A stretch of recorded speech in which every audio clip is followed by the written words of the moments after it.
Aquí seguimos, esto es Ponte en Acción en Negocios TV. Abrimos ya Momentum de la economía y los mercados. En Ponte en Acción con Gabriel López, CEO de Inverdiv. Hola Gabriel, ¿qué tal? ¿Cómo estás? Muy buenas tardes. Buenas tardes, Fernando. Muchas gracias por la invitación. ¿Qué tal todo? ¿Va bien? Hay como un pequeño eco, pero sí, todo bien. Bien, bien. Bueno, mientras sea solo el eco, no pasa nada. Fernando Luque, editor jefe de Morningstar. ¿Qué tal? ¿Cómo estás, Fernando? Hola Fernando, buenas tardes. Bueno, llevamos ya 8 semanas de subidas, Fernando. Yo entiendo que de una semana para otra no vas a cambiar de opinión, ¿eh? Yo creo que también es algo que deberían también replantearse todos esos inversores que una semana se levantan alcistas y a la semana siguiente se acuestan siendo bajistas. Pero bueno, hay que seguir con los pies en la tierra, pero seguimos mejorando poco a poco.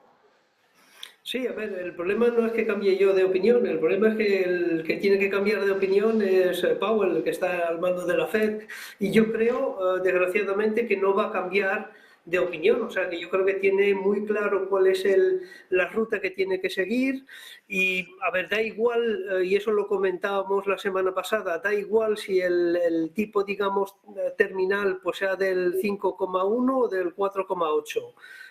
El asunto es que y eso yo creo que lo tiene claro, que va a mantener los tipos de interés altos durante un tiempo probablemente más largo de lo que los inversores esperan, y eso pues no es bueno para la renta variable. Es verdad que tenemos este rally navideño pre-Santa Claus que yo creo que viene bien, ¿no?, a los inversores, pero yo creo que los nubarrones que tenemos de cara al año que viene pues son importantes, y ahí hay que pensar también en cómo van a reaccionar los beneficios corporativos, y yo pues dudo de que vayan a ser muy optimistas.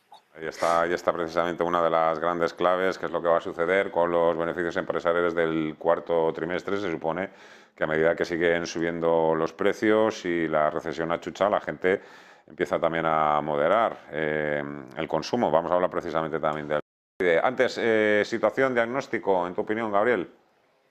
Bueno, siguiendo el hilo de Fernando, sobre los tipos de interés de referencia, ¿no? De que si puede ser 4,8, 5,1, no olvidemos que hace un año estaban cercanos a cero y que ningún analista no los posicionaba a estos niveles. Me ha dicho que las empresas tampoco están preparadas y el efecto tan negativo sobre los márgenes empresariales, sobre el consumo, sobre la actividad económica, es tremendo, ¿no? Y va a seguir siéndolo, ¿no? Como bien lo ha dicho Fernando, yo creo que ni la propia Reserva Federal sabe cuándo va a haber una moderación de la inflación, puesto que en el verano ya metieron la pata. Entonces, este efecto en la valoración de los mercados y del crecimiento económico, el del tipo de interés, es muy importante.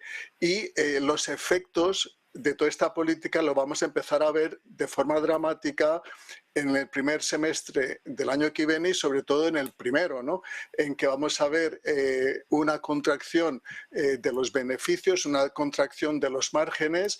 Y en estos momentos, como bien ha dicho Fernando, hay un rally en el S&P que está en 4.000, está a 17 veces beneficios, que es muy por encima de la media, y al mismo a la misma valoración que en principios de año. Entonces, ¿se justifica? Pues desde mi punto de vista no, si valoramos lo que anteriormente he dicho, esta contracción de los beneficios, de los márgenes, y que no se justifica pagar estos niveles. Así que por el momento muchísima incertidumbre, pero el mercado parece estar, como dice Fernando, en este rally navideño, en este espíritu navideño, en que ha sido un año terrible, el peor año histórico para muchos activos, y que ya estamos un poco cansados, estamos un poco ilusionados. También hay un poco de reestructuración de carteras de final de año que ayuda a la entrada de dinero, ¿no?, en el sistema, porque hay muy poco volumen, pero otra cosa va a ser el primer trimestre del año que viene, que va a ser duro, pero sí que espero que el segundo semestre pues sea una recuperación, y puede que sea una recuperación importante. Hay ganas, como Gabriel, de revancha. Evidentemente también todo obedece también a factores de tipo técnico y a un cierre también considerable de posiciones bajistas. Por lo que pudimos interpretar de las últimas actas de la Reserva Federal, sí parece que hay una mayoría de miembros del Banco Central de Estados Unidos dispuestos a bajar un poquito el ritmo. Parece que ahí Powell está un poco cada vez más solo, y creo que la siguiente reunión la verdad es que va a ganar en expectación, en el sentido de que el dato de inflación creo que se va a publicar un día antes de que comience la reunión de la Reserva Federal, o sea que prácticamente va a ser una decisión que tomada un poco, por decirlo así, deprisa y corriendo, ¿no, Fernando?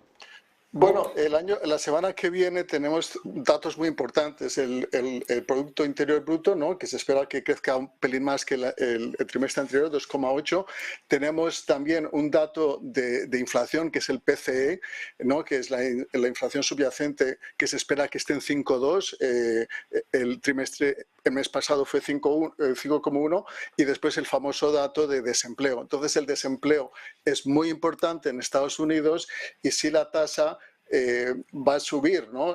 Ahora mismo está en el 3,7, se espera que esté en 3,8, pero obviamente va a empeorar, ¿no? Entre más desempleo hay, menos consumo. Así que sí que estamos entrando, como tú bien has dicho, de que están lanzando estos mensajes de que no van a subir tanto los tipos de interés, o sí que los van a subir, pero de forma más prolongada en el tiempo, y el mercado, aparte de que es la Navidad, sí tiene como ese sentimiento de que no están apretando tanto el freno, ¿no?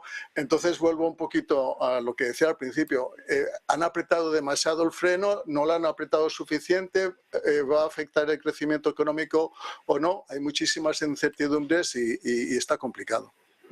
Luego, un poco para ahondar en lo que dice Gabriel, yo creo que si miramos un poco el histórico de cómo se han comportado los mercados, especialmente en el inicio de un nuevo ciclo alcista, siempre han empezado partiendo de valoraciones bajas, ¿no? Y no sé, pues me he entretenido ahí calculando lo que podríamos llamar una prima de riesgo para la renta variable, teniendo en cuenta el nivel de los tipos de interés, porque claro, hay que considerar que pues uno invierte en bolsa en comparación con otro tipo de activos, ¿no? Por ejemplo, pues si los tipos de interés están al 10%, pues uno dice, bueno, pues a lo mejor pues invierto en renta fija y no en renta variable, porque ahí tengo un cupón asegurado. Entonces, teniendo en cuenta los tipos de interés, yo lo que he podido saber del análisis histórico es que siempre el mercado alcista empieza con unas valoraciones bajas y con unas primas de riesgo para la renta variable altas.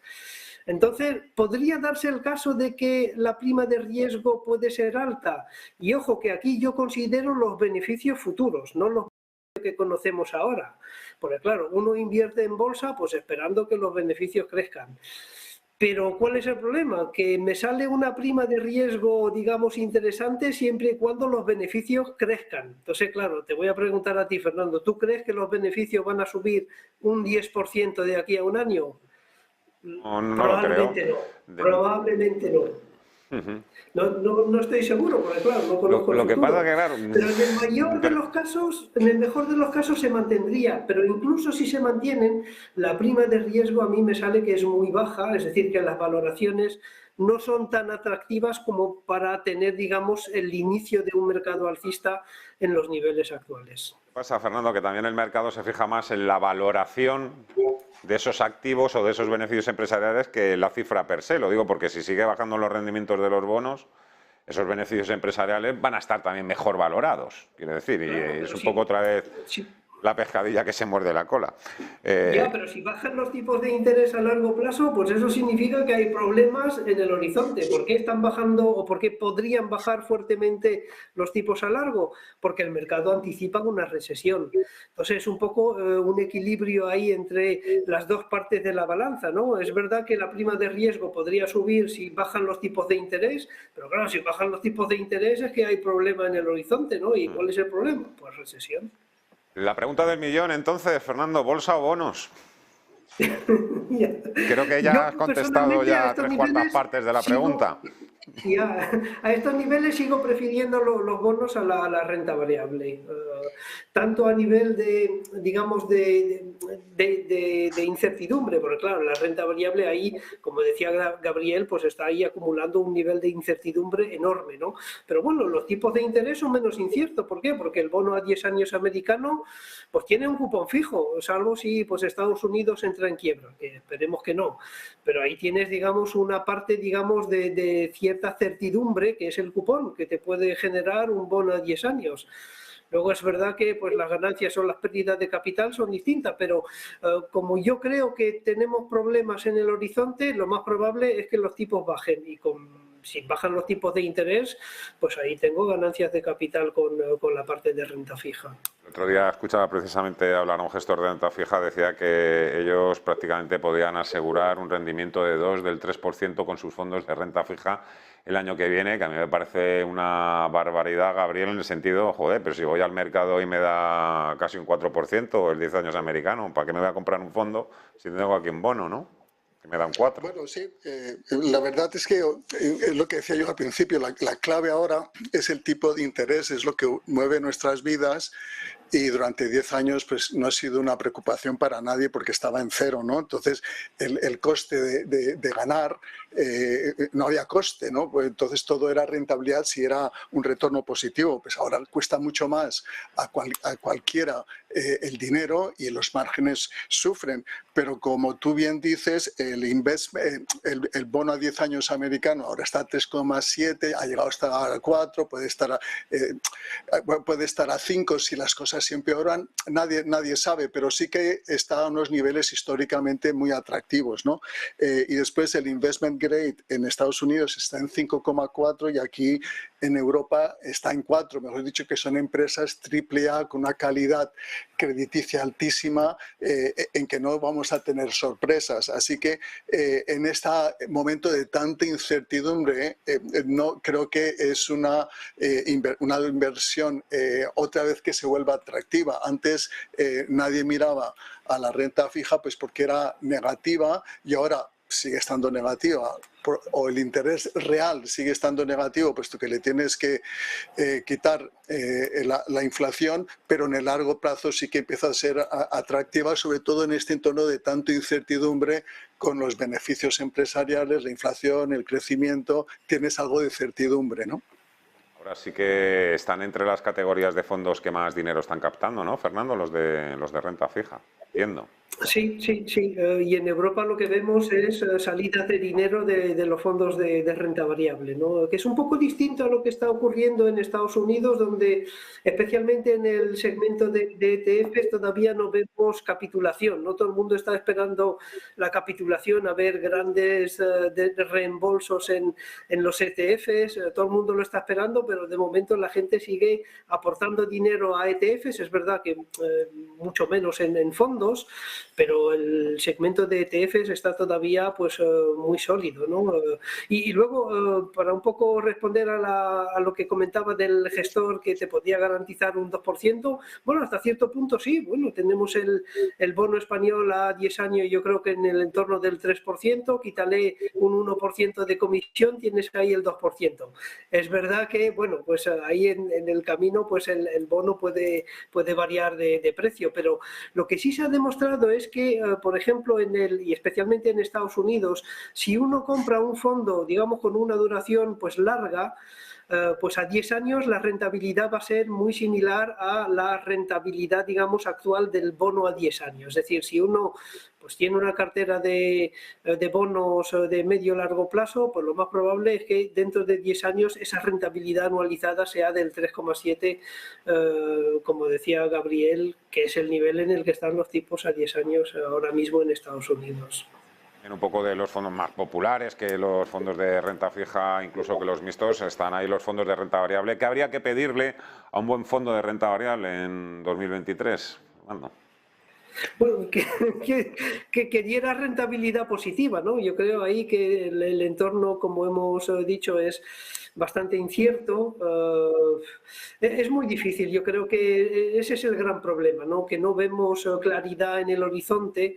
y ahí pues va a ser muy difícil, va a ser un año muy difícil el 2023 para los fondos de renta variable. Yo espero equivocarme, porque claro, la mayoría de los inversores pues esperan obtener ganancias con la parte de renta variable de sus carteras, ¿no? Pero yo creo que va a ser muy incierto. Yo creo que es absolutamente imposible ahora adivinar cuál va a ser la trayectoria de ese tipo de fondos de cara al año que viene.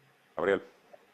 Bueno, yo creo que en vez de ya, o yo en mi caso, que invierto a largo plazo para mis clientes, pues que invierto sus ahorros, pues ya no me fijo tanto en el 23, sino más bien en el 24, en que vamos allá a pasar esta supuesta recesión o recesión, porque nadie sabe, pero ahí sí veremos un poco de recuperación, ¿no? Si vemos una recesión es probable que empiecen a subir a bajar los tipos a final de año o a principios del 24, y el mercado siempre se adelanta a esa situación, y si es que se adelanta, normalmente recupera de una forma dramática, ¿no? Estadísticamente, a los 12 meses puede recuperar el 80% de la bajada. Entonces ahí sí que yo me pondría muy sensible a aquellos sectores que más han bajado, porque obviamente son los que más van a recuperar, pero no son los que van a hacerlo mejor en este entorno de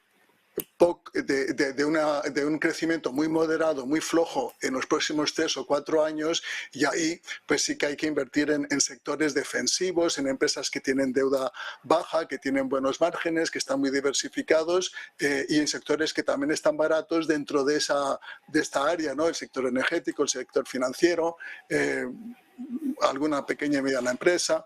Por ahí yo me situaría un poquito ya de cara a, como te digo, final del año que viene, principios del 24. Me has citado al sector tecnológico. Decías tú que los que más van a recuperar son los que más palos se han llevado. Son los que más palos se han llevado, pero entiendo también que hay cada vez mayor consenso en el sentido de que todo el mundo piensa que, hombre, pues que no se van a hundir y que en algún momento resurgirán, pero que ya no van a... No sé, por la percepción de que ya no van a ser lo que fueron, ¿no, Fernando? No, obviamente por la simple razón de que son empresas muy dependientes del coste del capital.